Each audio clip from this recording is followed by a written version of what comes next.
Hi guys, akan jirtu har'a waan baay'ee tokko ajaa'iba ta'een isinitti agarsiisa. Hedduun keessan storage kootu ga'aa miti, faayila hedduu qabachuu hin danda'u, akkamittiin faayila gurguddaa bilbila koo irra kaa'achuu danda'a, bilbilli koo yoo GB xiqqaa ta'es yoo guddaa ta'es akkamittiin itti faayila isaa guddifachuu danda'a, GB isaa storage isaa guddifachuu danda'a jettanii baay'een keessan itti yaaduu ni dandeessu ta'a. Kanaaf egaa guyyaa irraa kana wanti isinitti agarsiisu isiniif himu waan haaraa tokkodha. Innis immoo kun akkuma agartan iddoo kanarratti kan agartan kun GB 1024 kan isiniif kennuuti danda'u firiidha. Baay'ee tokko itti fayyadamaaf salphaadha. Bilbila keessan irratti storage koo guddaa mini bilbila koo irraa iddoo tana jalaa guutee faayila qabachuu hin danda'u, appilikeeshinii qabachuu hin danda'u jettanii gonkumaa hin cinqamtan jechuudha. Sababni isaa viidiyoo faayila barbaadan kamiiniyyuu as keessa kaa'achuuti kan dandeessan GB 1024 sirriitti kan isiniif baachuuti danda'u isinitti agarsiisa jechaadha. Akkamitti itti fayyadamna kan jedhu haalli isaa baay'ee tokko salphaadha waan ta'eef keessa isaa deemee tokko kaasee isinitti agarsiisa.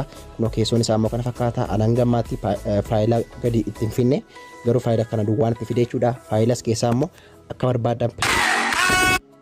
Faayilas keessaa immoo akka barbaadan sheerii gochuu, gara barbaadanitti geessu, namoota barbaadanii wajjin qoodanii ilaaluu, daawunloodii godhachuu, isa seevii gootan kana bilbila kan biraarratti ilaaluu, waa akka barbaadanitti akka fedha keessanitti itti fayyadamuutii ni dandeessu jechuudha. Kanaaf egaa isadha jechuudha kan isinitti agarsiisu. Maqaan appilikeeshinii isin barsiisu kamiiniyyuu description box jalaadha jechuudha kan isin argattanii. Kanaaf barreeffama viidiyoo kootiirra iddoo kanarraa al tokkootiif ni tuqxu. Saniin booda akka kanatti gadi isiniif ba'a. Bakka kanarraatti aappii as tuqaa buufadhaa kan jedhu liinkii faana isiniif ta'a. Ishee kanarraa al tokkootiif ni tuqxu. Qaxxixaa fuula kanarraa isin fidaa. Addanarraatti akkanatti suuta jettanii ergi gadi buutanii dhumarra dhufuudhaan bakka daawunlood jedhu kana tuquu qofaatti isinirraatti eegama. Qaxxixaa bilbila keessanitti gadi isiniif bu'ee jechuudha. Baay'ee tokko salphaadha. Achi booda kun akkuma agartan kanadha jechuudha kan inni isin gaafatu. Kanaaf agrii kan jettu ishee kanarra ni tuqxu. Agrii gootanii bukkee dabartu. Iddoo kanarratti kan isin beekuu qabdan akkaawuntii feesbuukii keessanii yookiin jiimeelii keessaniidhaan loogiin gootanii seenuutii ni dandeessu. Baay'ee tokko itti fayyadamaaf salphaadha. Ganaa akkaawuntii kireetii godhachuun isin hin barbaachisu.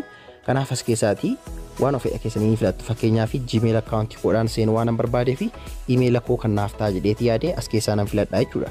Saniin booda akkam filadheenis kunoo akkuma agartan loogiin gochaati jira. Sekeendii 2-3 caalaa isinitti fudhatu kun akkuma agartan baneetii jira jechuudha. Amma akkaawuntii sun madheen jira. Faayilan addanarratti kuufadhu hundumtisaa iimeela sanaan naa ta'a jechuudha. Appilikeeshinii kana bilbila kan biraarratti instaal godhe iimeelii sana yoon seene faayila sana argachuu ni danda'a jechuudha. Okay, faayidaan iimeelii kanadha. Inni kan biraani kunoo kana oonii godhachuuf dhiisuun mirga keessanidha akka barbaadanidha. Anamma isaatii kana ask me later godheen bukkee darbaa jechuudha. Isinis akkas gochuutti ni dandeessu. Amma kun akkuma agartan keessoon isaa appilikeeshinichi kana fakkaata jechuudha. Haalli itti fayyadama isaa baay'ee tokko salphaadha isiniin jedheetiin jira. Kun hojjela kanarraa faayil jedha, albeemedha, viidiyoo jedha. Kana hundumasaa akka fedha keessanitti gargar qoodanii ilaaluutii ni dandeessu. Akkuma agartan faayil kan jedhu kana yeroon tuqu upload faayil jedha. Hanga ammaa faayila gadi hin fidanne waan ta'eef upload akkan godhuuf na gaafata. Gara albeemitti yoon darbellee enable photo backup kan jedhu kana na gaafata. Enable nan godhaa suuraa garagaraa addanarratti kuufachuutii nan danda'a jechuudha. Inni kan biraan viidiyoodha. Viidiyootti yoon as darbee upload godhinaan jedha. Hanga ammaatti waan viidiyoo irratti hin finneef. Fakkeenyaaf viidiyoo addanarra kaa'achuu yoon barbaade faayilii isaa guddaa kan ta'e bilbila koo irraa kaasee addanarra kaa'uu yoon barbaade upload viidiyoo nan godhaa. Achii booda viidiyoo hedduu naa fidaa.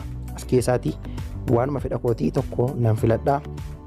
Akkan isa tuqeenis kunoo viidiyoo kanan uploadii godhee isinitti agarsiisa. As keessaa immoo yeroo inni kana isin gaafatu use mobile traffic kan jedhu isa kana filattu. Achii booda kun akkuma agartan uploadii gochaati jira jechuudha. Kunoo daqiiqaa baay'ee isinitti hin fudhatu. Faayilli sun guddaadha yoo ta'e daqiiqaa muraasa jechuudha kan isin obsitanii. Yoo faayilli sun xiqqaa ta'e garuu directii fidee dhufee as keessa isiniif kaa'a jechuudha. Amma kun akkuma agartan upload godhee xumureetii jira jechuudha.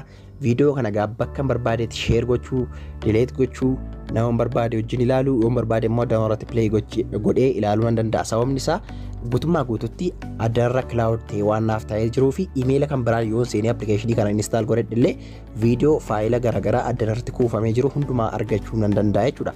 Gaan kunoo kana fakkaata jechaadha. Faayidaan isaa baay'ee tokko guddaadha. Itti fayyadamni isaa garuu baay'ee tokko salphaadha jechuudha. Kun akkuma agartan akkuma nama gaalarii keessa itti fayyadamuutii ni dandeessu jechuudha. Kun ogaa kana fakkaata. Okay, GB isaa eessa arginaa akkamittiin beekna kan jedhuun isinitti agarsiisa. Gubbaa kanarraa mallattoo profaayila keessanii isiniif fida. Mallattoo profaayila keessanii al tokkootiif ni tuqxu. Saniin booda yeroo isin kana tuqxan iddoo kanarraa akkuma agartan GB 1024 isiniif kennuusaa haala kanaatiif ni beektu jechuudha. GB 1024 teeraa tokko jechuudha. Teeraa tokko jechuun GB 124 waan ta'eef akka kanatti free teeraa tokko argachuu ni dandeessu jechuudha. Amma fixxaniif dhiistanii iddoo kanarraa ilaalaa maal jechaa deemuutii ni dandeessu teeraa tokko akkanatti free argachuuti ni dandeessu isiniin jedha. Hiitingii isaa keessatti immoo hangana wanti isin fayyadu waan baay'een hin jiru. Daawunloodii gochuudhaaf salphaadha. Gara viidiyoo yookiin faayilaa yookiin footoo keessanii hidhattanii daawunloodii godhachuu ni dandeessu. Suuraa sanarraa tokkootiif ni tuqxu yookiin faayila sanarra yeroo isin gadi qabdanis sekeendii lamaaf turtan kana hunda isaa isiniif fida. Daawunlood godhachuu danda'a jechuudha. Sheer gochuu danda'a, dileet gochuu danda'a jechuudha. Egaan kana fakkaata jechuudha. Baay'ee tokko isin gammachiisa. Namoonni iddoon guddaan isin jalaa qabamee isin rakkisaa jiru bilbilli keessan biizii ta'e kanatti yoo fayyadamtan baay'ee tokkotti irraa fayyadamtu. Sababni isaa faayila barbaadan kamiin iyyuu irratti upload gootanii kaa'achuu ni dandeessu. Ergi upload gootanii keessan immoo bilbila keessan irraa ni balleessitu. Qooda iddoo qabatee taa'u ni balleessitu. Saniin booda saayitii fedha keessan ta'etti waan barbaadan immoo waan irratti upload gootan gadi bilbila keessanitti buufachuu ni dandeessu jechuudha. Itti fayyadamni isaa appilikeeshiniin kun maal akka jedhamu hunda isaas hin barsiisin jira. Kanaaf egaa akkanatti itti fayyadamuu ni dandeessu. Yeroo ta'an maal akka isiniif qabadee dhufuu barbaaddu waa kamiin iyyuu koomentii irratti naaf barreessaa. Ilaalee waan gaarii taana irratti viidiyoo isiniif hojjedhan isiniin jedha. Yeroo ta'an deemnee galgalutti immoo nagaan naaf tura.